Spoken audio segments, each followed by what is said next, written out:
Welcome to Unfiltered Finance. If you're tired of the financial illusions and ready for the brutal math, you are in exactly the right place. Let's dive in. Right now, sitting on the balance sheet of the United States government is a toxic asset worth $1.73 trillion. It's not corporate bailouts. It's not bad mortgages. It is the student loan debt of 43.4 million Americans. To put that number in perspective, $1.7 trillion is larger than the entire GDP of Spain. It is larger than the total outstanding auto loan debt and larger than all credit card debt in America combined. But here is the most terrifying part. Unlike a mortgage, where you can hand the keys back to the bank if you go bankrupt, or a credit card debt that can be wiped clean in Chapter 7 bankruptcy, student loans are ironclad.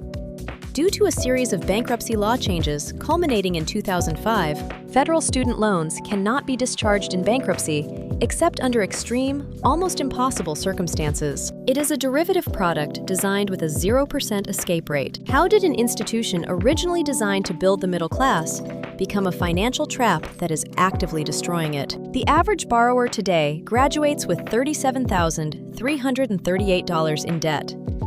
But the real crime isn't the borrowing. It's how the system was mathematically rigged to make the cost of education skyrocket in the first place. Welcome to the greatest moral hazard in modern financial history. To understand the trap, we have to rewind to 1965. President Lyndon B. Johnson signs the Higher Education Act. The goal was noble: ensure that any American, regardless of their family's wealth, could afford a college education. The mechanism? The federal government would guarantee student loans. If a student defaulted, the government, meaning the taxpayer, would pay the bank. At first, it worked beautifully. In 1970, the average cost of tuition, fees, room, and board at a public four-year college was just around $1,400 a year. Adjusted for inflation, a student could literally pay for a year of college by working a minimum wage summer job. But when you introduce an infinite supply of guaranteed money into a finite market, basic economics takes over. If a bank knows the government will 100% back a loan, what is the bank's risk? Zero. They will lend to anyone for any degree at any price. And more importantly, if a university knows that an 18-year-old can instantly get a blank check from the government, what incentive does the university have to keep prices low? Absolutely none. In 1987, Secretary of Education William Bennett wrote an op-ed stating a controversial theory: increases in financial aid do not make college more affordable. They actually allow colleges to raise tuition. This became known as the Bennett Hypothesis, and the data over the last 40 years proves he was entirely right. Let's look at the numbers. From 1980 to 2020, the General Consumer Price Index, the cost of food, housing, and energy, rose by 236%. Medical costs, famously expensive, rose by about 600%. But college tuition?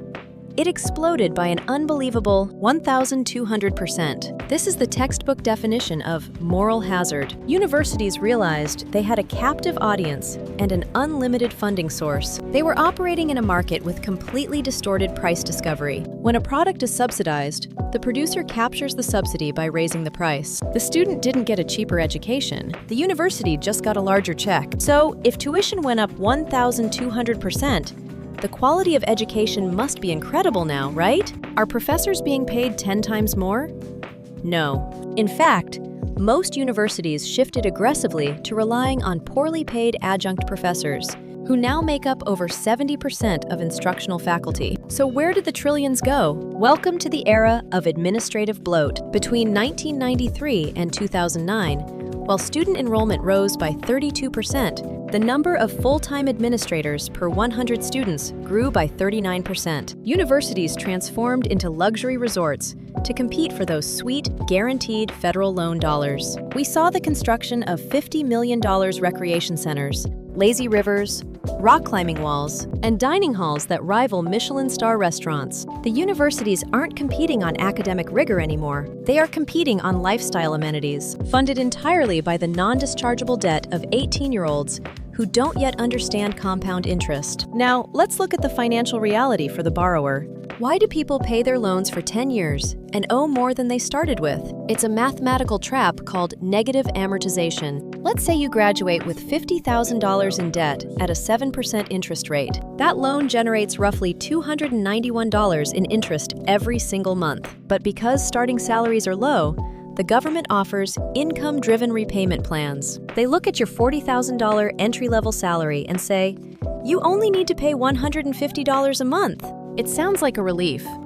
But do the math. The loan grew by $291. You paid $150. Your balance just went up by $141 this month. After 5 years of never missing a payment, your $50,000 debt has grown to $58,460. You are pedaling a bicycle backward on a treadmill. The system is designed to maximize the lifetime value of the borrower as an interest-generating asset. This forces us to analyze a college degree like an analyst evaluates a stock. What is the return on investment? The ROI. If you borrow $100,000 to get a degree in computer science or finance and secure a starting salary of $90,000, your debt-to-income ratio is roughly 1:1.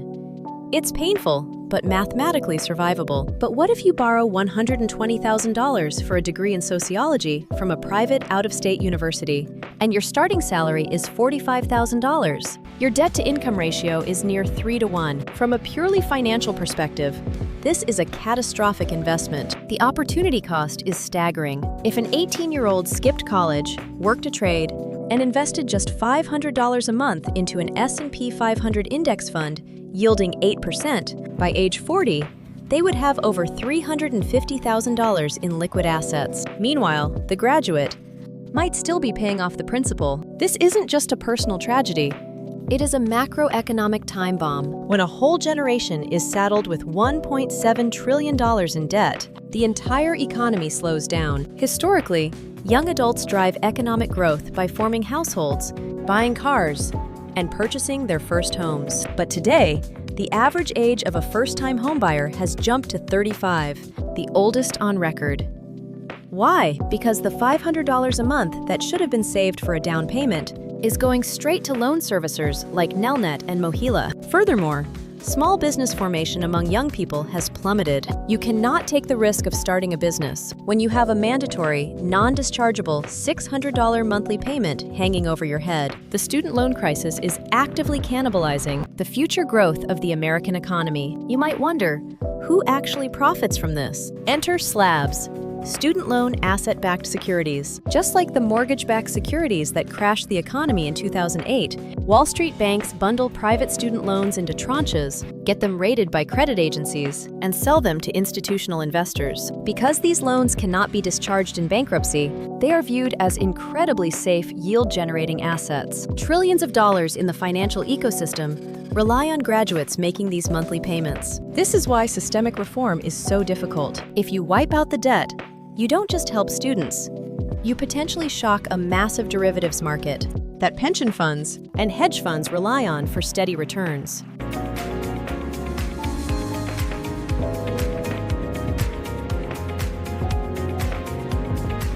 Recently, there has been massive political push for student loan forgiveness, canceling $10,000 or even $50,000 per borrower. But as an analyst, you have to look at the root cause, not just the symptom. If the government forgives $500 billion in debt tomorrow, but does absolutely nothing to stop universities from charging $80,000 a year, what happens? We will be right back at $1.7 trillion in debt within a decade. Forgiveness without structural reform is just transferring the cost from the borrower to the taxpayer, while allowing the university administrators to keep their bloated salaries and lazy rivers. It treats the hemorrhage with a Band-Aid while ignoring the knife still in the wound. So if you are trapped in this system right now, what is the strategy? You cannot wait for a political bailout. You must attack the math.